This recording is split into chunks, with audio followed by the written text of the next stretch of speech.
Վենսը Բաքվում ստորագրեց խարտիան, որ մենք ստորագրել էինք դեռ Բայդենի իշխանության օրոք։ Այսինքն նրանք օբյեկտիվորեն ժամանակի մեջ մեզնից հետ են։ Ամերիկայի Միացյալ Նահանգների փոխնախագահը այստեղ հայտարարեց, որ Հայաստանը այն երկիրն է, որին Ամերիկայի Միացյալ Նահանգները կվստահի կիսահաղորդիչների ոչ միայն պահեստավարում, այլև կիսահաղորդիչների արտադրություն, իսկ դա ամեն երկրի չի վստահվում։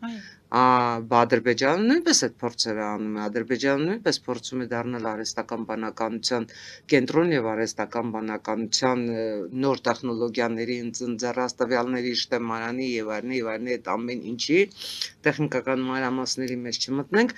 Բաքուն փորձում է դառնալ մրցակից, բայց Բաքուն փորձում է դառնալ մրցակից մի երկրի, որը այս պարագայում նրանից մի քանի քայլ առաջ է։ Առաջ է օբյեկտիվորեն, առաջ է իբրև ժողովրդավար երկիր, առաջ է իբրև Ամերիկայի Միացյալ Նահանգների հետ այնուամենայնիվ շատ ավելի բարձր հիմքի վրա գտնվող հարաբերություններ ունեցող